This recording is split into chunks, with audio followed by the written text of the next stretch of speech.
The alien teacher mocked the human cadet. Part 1. You are not a soldier, human. You are a mistake that survived long enough to wear a uniform.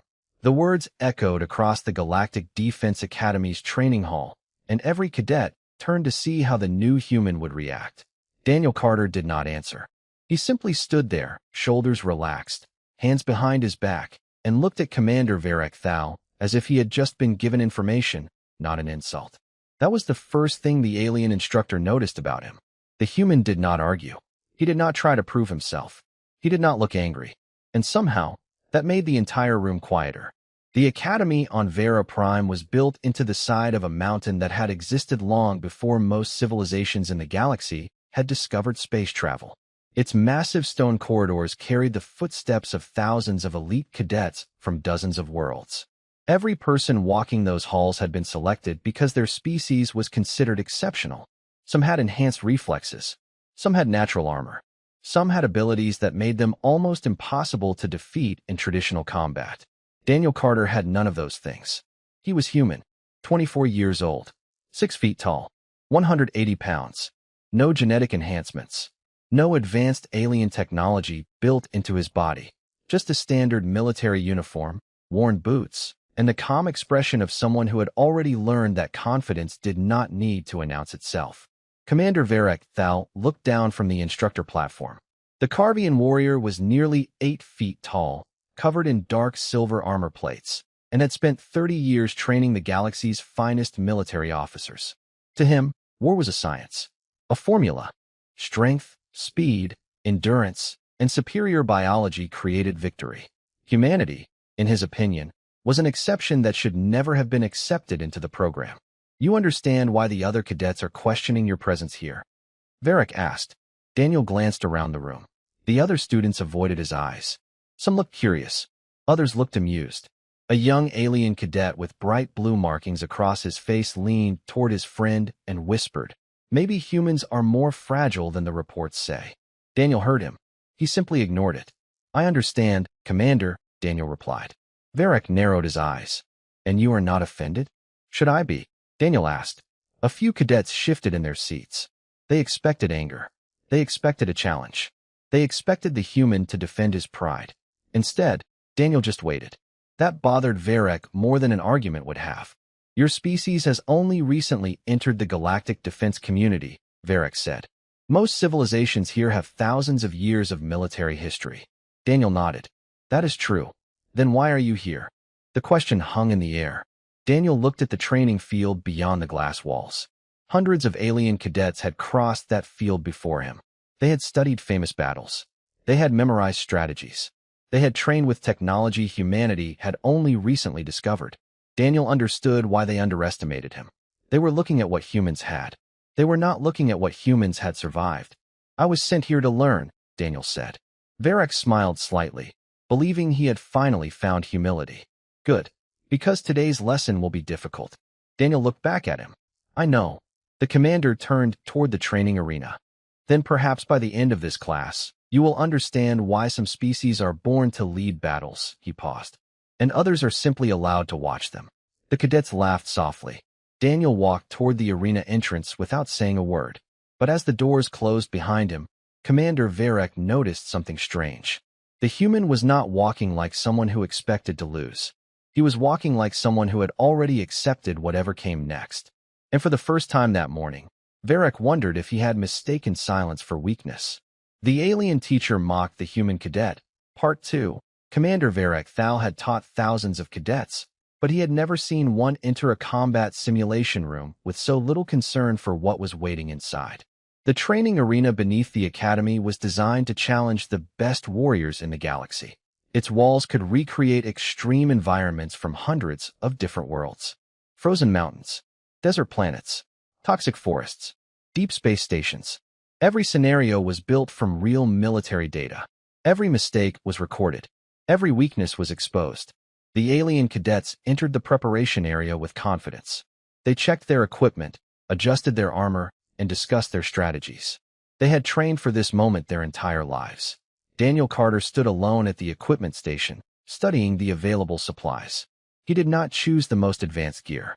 He did not reach for the expensive combat systems created by civilizations older than Earth itself. He selected basic survival tools: a compact scanner, a water filter, a small utility blade, a thermal blanket, a simple communication device. A young cadet from the Ralvian species watched him with confusion. "That is all you are taking?" she asked. Daniel looked over his shoulder. "Yes." She glanced at the equipment in his hands. "The simulation changes every time. You do not know what environment you will face." Daniel nodded. "That is why I am not bringing equipment for one environment." The cadet frowned, not understanding the answer. Across the room, Commander Varek watched silently. He expected Daniel to compensate for his weaknesses with technology. Instead, the human was preparing like someone expecting uncertainty. When the other cadets entered the arena, Varek activated the simulation. "Your objective is simple," he announced through the speakers. "Survive 6 hours. Reach the extraction point. The highest performance score will determine the class ranking." The massive doors opened. Beyond them was a dark valley under a purple sky. Wind moved across unfamiliar terrain. The temperature dropped quickly. The ground shifted beneath their feet as the simulation began. Several cadets immediately moved as a group. Their advanced sensors scanned everything around them. Their armor adjusted automatically. Their species had evolved for environments far more dangerous than Earth. Daniel stood still for a moment. He looked at the sky, then the ground, then the direction of the wind. The other cadets noticed. "What is he doing?" one of them asked. "Waiting for the environment to attack him?" Another joked. Daniel ignored them. He walked toward a rocky area and placed his hand against the surface. Commander Varek watched from the control room. "He is wasting time," one instructor said beside him. Varek did not answer immediately. Something about Daniel's movement bothered him. The human was not moving randomly. Every step had a purpose. Every decision seemed calculated. Suddenly, the simulation changed. A warning appeared across the control screen. The environment had entered a more difficult phase earlier than expected. The weather system shifted. Visibility decreased. Several cadets stopped moving as their sensors struggled to adjust. Varek looked at the screen. That was not supposed to happen yet. The instructors began checking the system. Inside the arena, Daniel looked toward the approaching storm. For the first time, the other cadets saw something different in his expression. Not fear, not surprise, recognition. He quietly picked up his equipment and moved toward higher ground. One cadet followed him. "How did you know that was coming?" Daniel kept walking. "I did not know." The cadet looked confused. "Then how did you prepare?" Daniel glanced back. "Because on my planet, the environment does not care if you are ready." In the control room, Commander Varek stared at the human's path on the monitor. The first stage of the test had barely begun, and already Daniel Carter was doing something none of the other cadets had considered. He was not trying to defeat the environment. He was trying to understand it. And for the first time, Varek wondered if the human had walked into his classroom to learn from them, or to remind them what they had forgotten. The storm arrived faster than anyone expected. Within minutes, the calm purple sky above the simulation valley disappeared behind thick clouds, and the temperature dropped sharply. The alien cadets reacted immediately. Their training took over. Some activated environmental shields. Others used advanced scanners to search for shelter. Every movement was efficient, precise, and based on centuries of military tradition. Daniel Carter did something different. He stopped. He listened. The wind moved across the valley in uneven patterns. The dust on the ground shifted in small circles. The sound of the storm was not random. It was telling him something. A nearby cadet watched him from behind a rock formation. "Are you just standing there?" she asked. Daniel looked at the clouds. "I'm trying to figure out what the storm wants us to do." She stared at him. "Storms do not want anything." Daniel gave a small nod. "On Earth, they do not care about us." "That is close enough." In the control room, Commander Varek watched the exchange through the observation screens. He crossed his arms. "Interesting choice of words," one instructor beside him said. "He talks about nature as if it is an opponent." Varek looked at the monitor. Perhaps because his species spent most of its history fighting environments they could not control. The instructor laughed quietly. Or perhaps they were simply too primitive to build better solutions. Varek did not respond. Inside the simulation, the cadets moved toward what they believed was the safest location. A large artificial structure appeared in the distance, created by the Academy system as a possible shelter point. Several students immediately headed there. Daniel watched them leave. Then he looked in the opposite direction. A young alien cadet noticed. "You are not going with them?" she asked. Daniel shook his head. "No." "Why?" Daniel pointed toward the shelter. "Because everyone is thinking the same thing." She looked confused.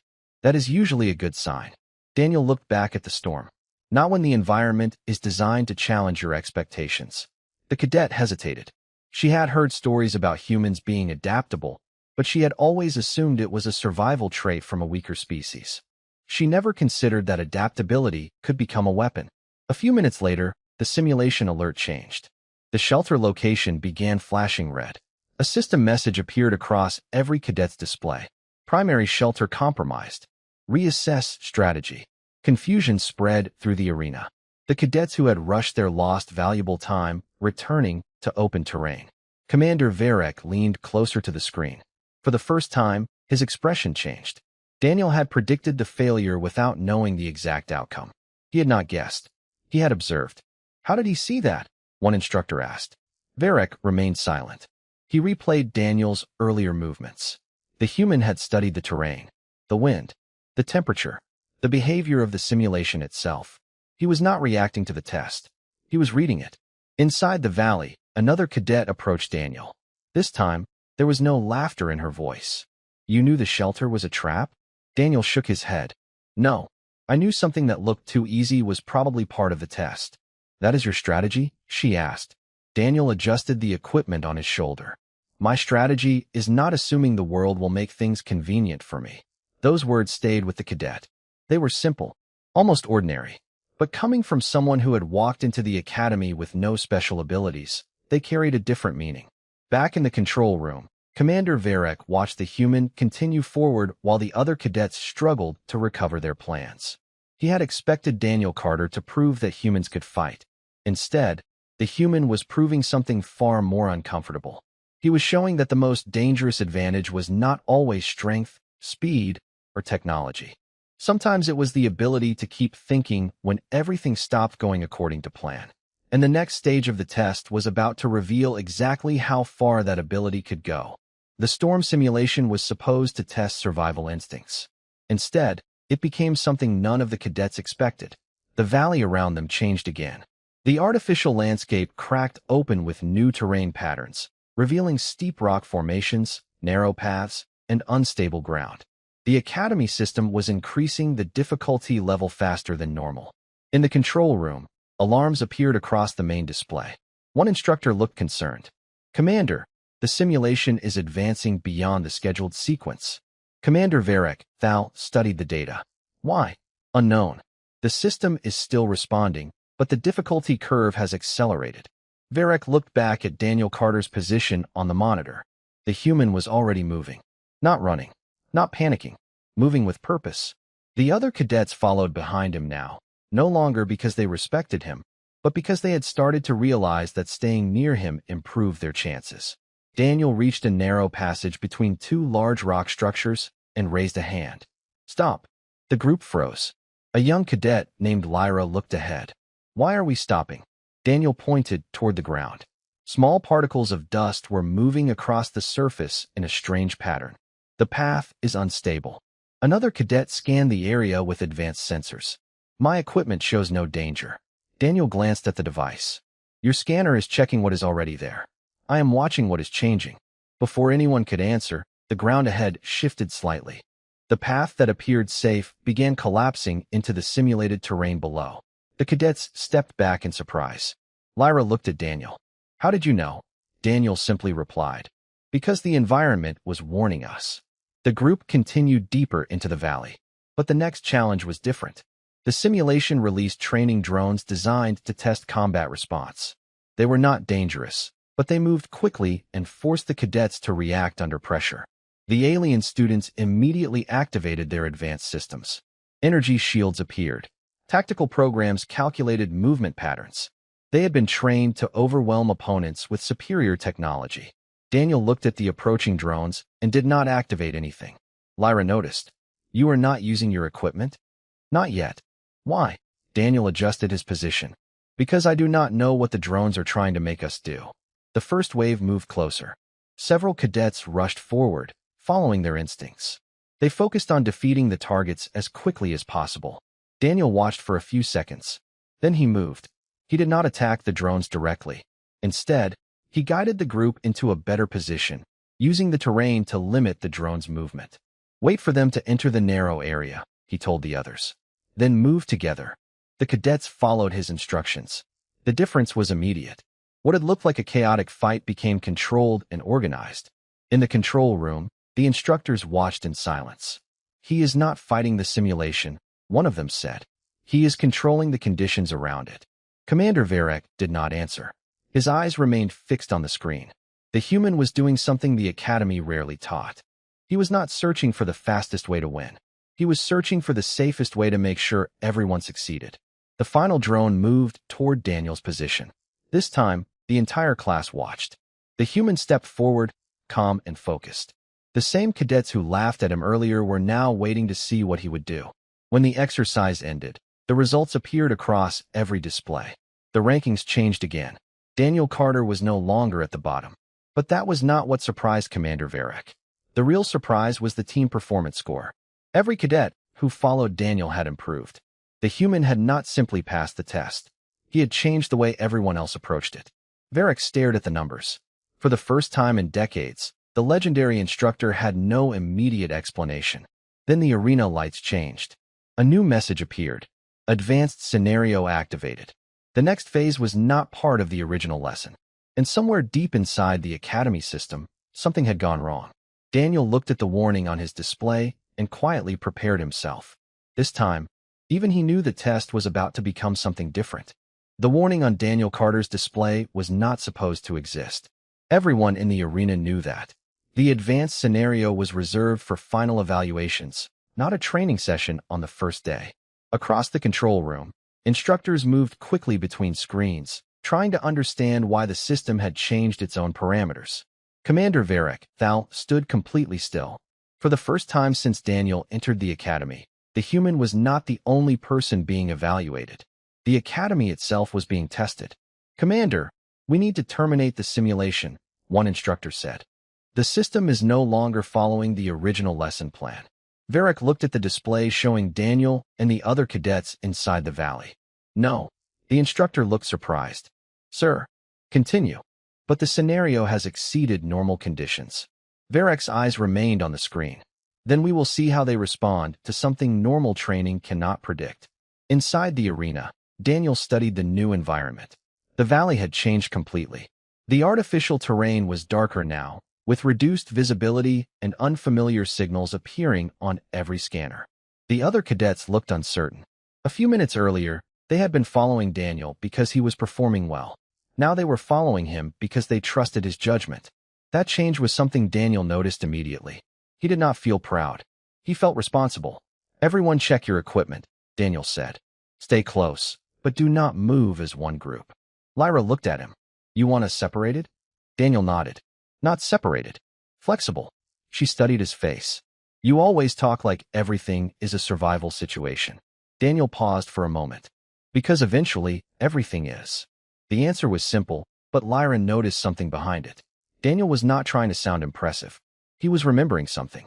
The human cadet had spent years in situations where preparation mattered more than confidence. Where people survived because someone paid attention before things went wrong. The group continued forward. Then the system created the next challenge. A distress signal appeared on their displays. A simulated rescue objective. One of the cadets immediately moved toward it.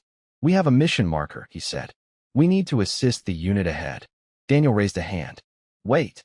The cadet looked frustrated. Why? The objective is clear. Daniel looked at the signal. Too clear. The others exchanged confused looks. You think it is a trap? Lyra asked. I think it is a test. Daniel walked closer to the signal source, but stopped before entering the area. He studied the surroundings carefully. The rescue beacon was active. The location was perfect. The path was open. Everything about it was designed to attract attention. The Academy wants us to rush in, Daniel said. Why would that be bad? Lyra asked. Daniel looked back at the group.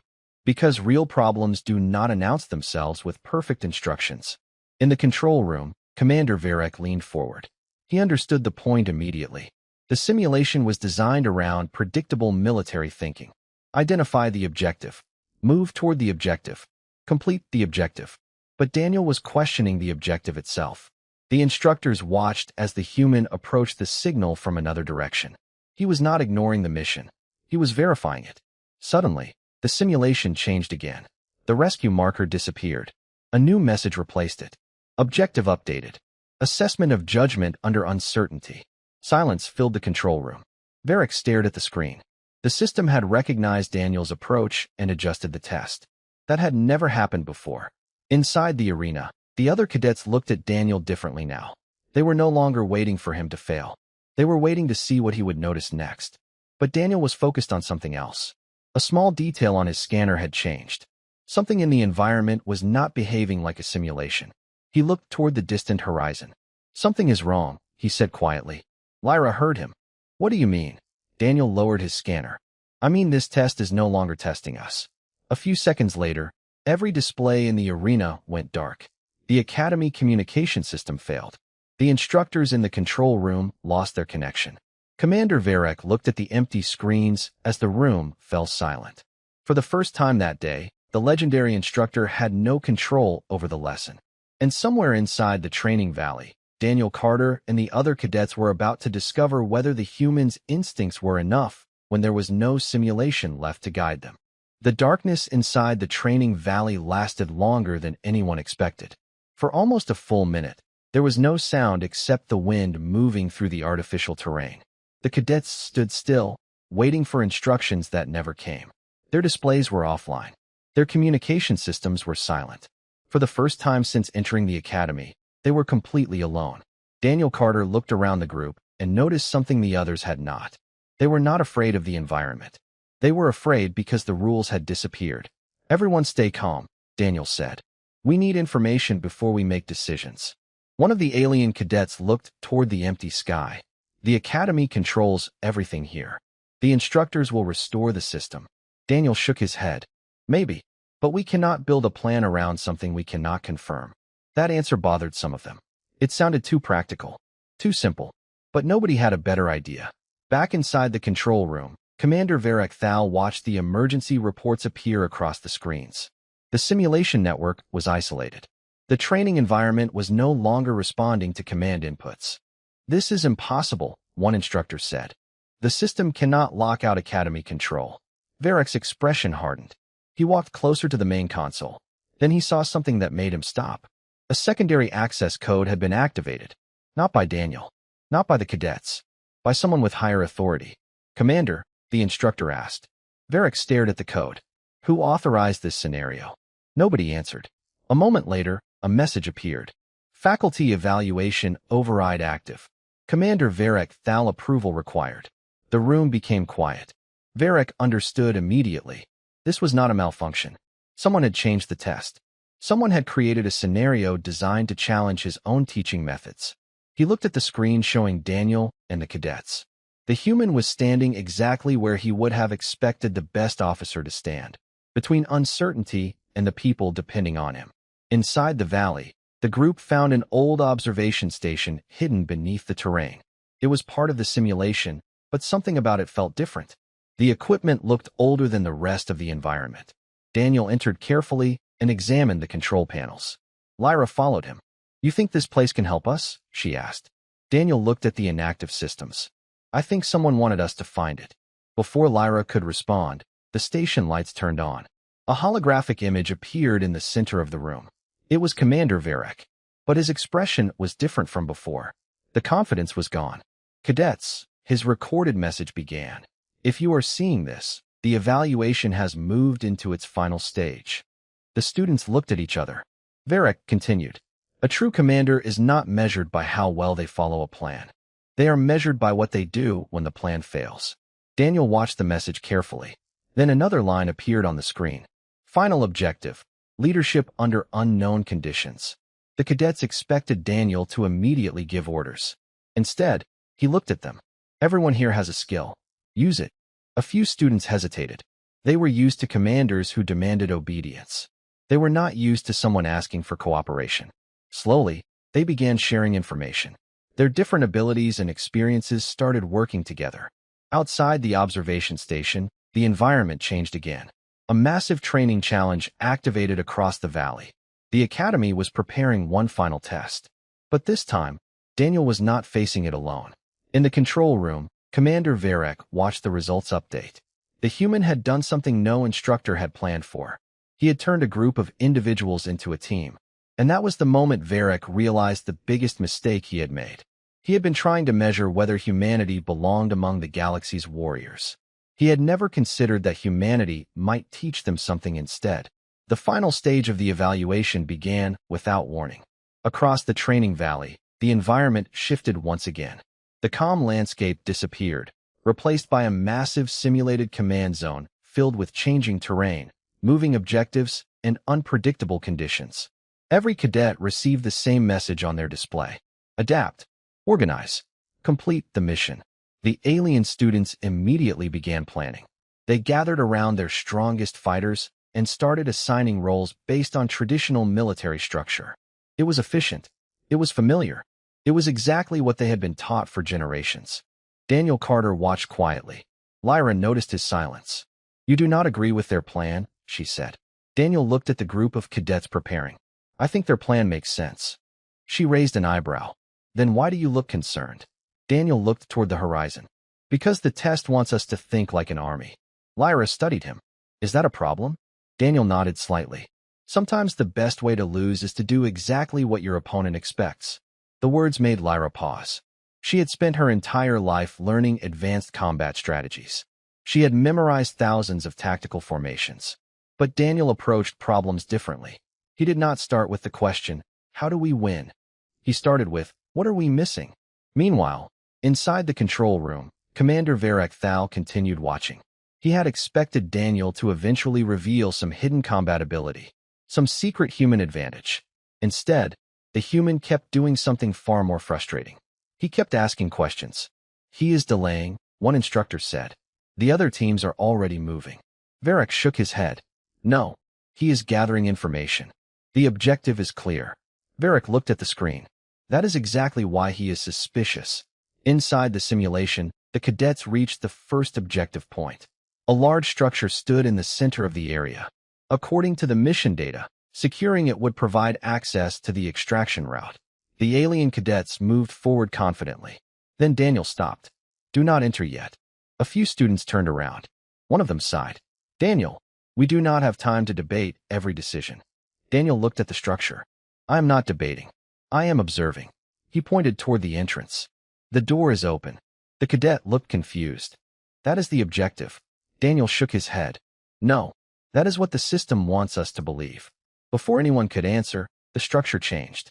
The entrance closed. The mission marker disappeared. The entire area transformed into a different scenario. The cadets froze. The objective had never been real.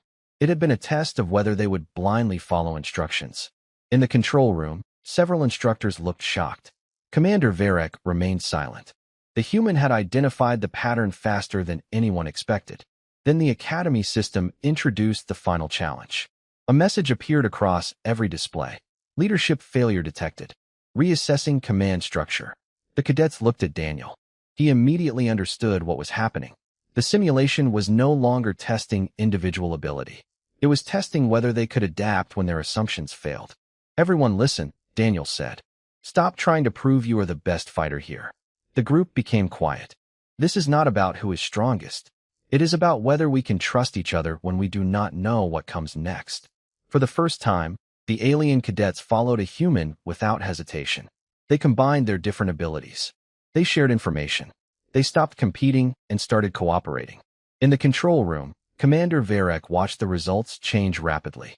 The human had accomplished something the Academy had struggled to teach for years. He had created unity among species that had spent their entire lives believing superiority was the key to victory. But then another alert appeared on Varek's console. His expression changed. The final evaluation had activated an emergency difficulty level. This was not supposed to happen. Someone had pushed the system beyond its limits. The instructors looked at Varek. "Commander, what do we do?" Varek looked back at the screen showing Daniel and the other cadets preparing for the unknown challenge. For the first time, He did not see a student who needed to prove himself. He saw someone who might be the only person capable of guiding the others through what was coming next. The emergency difficulty alert changed everything. For the first time since the evaluation began, Commander Varek Thal looked uncertain. The Academy system had never activated this level without instructor approval. The final scenario was designed to test experienced commanders, not first-day cadets. Inside the simulation valley, Daniel Carter saw the warning appear across his display. The other cadets looked at each other, waiting for someone to explain what was happening. Daniel looked toward the observation station behind them. "The Academy is hiding something," he said. Lyra stepped closer. "You think the instructors are controlling this?" Daniel shook his head. "No, I think they lost control." That answer changed the atmosphere immediately. Until that moment, the cadets believed every challenge was intentional. Every obstacle had a purpose. Every failure had been planned. But now they had to consider something they were not prepared for. The system itself had become unpredictable. In the control room, Varek watched Daniel reach the same conclusion. The human had identified the problem faster than the Academy staff. It was not because he knew more about the system. It was because he understood uncertainty. "Commander," one instructor said quietly, "we should stop the evaluation." Varek remained silent. His eyes stayed on the monitor. "If we stop now, we learn nothing." The instructor looked surprised. "But the scenario is no longer controlled." Varek nodded. "Exactly." Inside the valley, Daniel gathered the cadets together. This time, nobody questioned his decision. "We need to find the source of the problem," Daniel said. "The system failure started after the advanced scenario activated. That means something changed from the outside." One cadet looked confused. "You are saying the test is not the challenge?" Daniel looked at the distant Academy structures. "I am saying the test may have been a distraction." The group moved carefully through the environment. They were no longer trying to complete an objective created by the simulation. They were searching for the reason behind it. That was the difference. And Commander Varek noticed it. For decades, he had trained soldiers to respond to threats. But Daniel was doing something different. He was investigating the threat before deciding how to respond. Then they found it. Beneath the training valley was an old command station hidden from the main system. It was not part of the official Academy map. The entrance opened only after Daniel used the damaged scanner he had carried from the beginning. Lyra looked at the device. "That old equipment found this." Daniel smiled slightly. Sometimes older tools still work when newer ones stop looking. Inside the station, they discovered archived records from previous Academy evaluations. Hundreds of files. Hundreds of missions. But one file caught Daniel's attention. It was a report written by Commander Varek years earlier. The title was simple: Adaptation Study. Lyra opened the record. The information surprised everyone. The purpose of the Academy was not only to create stronger fighters. It was to discover which species could adapt when traditional advantages disappeared. Daniel read the final note from Varek. "A warrior who depends only on strength will eventually meet a challenge strength cannot solve." The cadets looked at each other. The same instructor who mocked human limitations had once studied the exact quality humanity possessed. But before anyone could process the discovery, another message appeared. "Access denied. Faculty override detected." The hidden station began shutting down. Someone was trying to erase the records. Daniel looked at the screen. "Someone does not want us to see this." In the control room, Commander Varek saw the same warning. His expression changed completely. He recognized the override code. It was not from the Academy system. It belonged to someone above him. Someone who had been watching Daniel from the beginning. Varek finally understood the truth. The human cadet was never the only one being tested. The Academy had been testing whether its own leaders could recognize a new kind of strength. And now someone was trying to make sure humanity never got that chance. The alien teacher mocked the human cadet. Part 9. The hidden command station fell silent as the final message disappeared from the screen. For a few seconds, nobody moved. The cadets stood in the dim light, trying to understand what they had just discovered. The Academy was not only testing them. It had been studying them. And now someone was trying to erase the truth. Daniel Carter looked at the fading display. "We need to find out who activated the override." Lyra looked toward the closing systems around them. "And if we cannot," Daniel picked up his damaged scanner and placed it into his bag. "Then we make sure they know we found it." Back in the control room, Commander Varek Thal finally stepped away from the observation screens. The instructors around him watched quietly. They had never seen their commander look uncertain before. The override code belongs to the High Evaluation Council, one instructor said. They authorized this. Varric shook his head. No, they authorized the original research. Someone changed the purpose. He looked at the image of Daniel, standing with the other cadets. For years, Varric believed leadership came from having the strongest abilities, the best technology, and the most advanced training. But the human had shown him something different. Leadership was not about standing above others. It was about standing with them when the situation became impossible. Varric opened a communication channel to the hidden station. Daniel Carter. The human looked up as the commander's voice reached them. Commander, you were never supposed to find that station. Daniel glanced at the others beside him. I figured that out. There was a brief silence. Then Varric continued. You were also never supposed to pass this evaluation. Lyra looked surprised. Daniel remained calm. Why? Varric looked at the old research files. Because this academy was built on a belief that the best warriors are created through superiority. Your performance challenged that belief. The truth was finally revealed. The instructors had expected Daniel to fail because they measured him using the wrong standard. They compared his species to civilizations that had spent thousands of years building advantages. They never considered that humanity had developed something different. The ability to continue when advantages disappeared. The ability to learn when instructions failed. The ability to protect a team even when victory was uncertain. The final evaluation ended shortly afterward. When the cadets returned to the main academy hall, the atmosphere had changed completely. The same students who once laughed at Daniel now looked at him with respect. Not because he had defeated them, because he had helped them become better. Commander Varric entered the hall as the cadets stood silently. Everyone expected him to announce the results. Instead, he walked directly toward Daniel. I owe you an apology. The room became completely quiet. Nobody had ever heard Varric admit a mistake. Daniel nodded. Thank you, Commander. Varric looked at him carefully. Do you know what your greatest advantage was today? Daniel thought for a moment. Experience. Varric shook his head. No, it was that you never needed to prove you belonged. Those words stayed with everyone in the room. Because that was the lesson nobody expected. Strength was not always about being the biggest, the fastest, or the most advanced. Sometimes strength was having the patience to stay calm when others underestimated you. Sometimes it was choosing to help people who once doubted you. And sometimes it was knowing that you did not need everyone to believe in you before you believed in yourself. Months later, the Galactic Defense Academy updated its training programs. Human adaptability was no longer listed as a weakness. It became a required study for every future commander. New cadets from across the galaxy would learn the same lesson Daniel Carter taught, without ever trying to teach it. Humanity was never dangerous because humans wanted to prove they were better than everyone else. Humanity was dangerous because when everything else failed, humans kept moving forward. And on Vera Prime, the place where one human cadet was once considered a mistake, his name became a reminder of something the galaxy would never forget. Never confuse kindness with weakness. Never confuse silence with surrender. And never underestimate a species that learned to survive before it ever learned to reach the stars.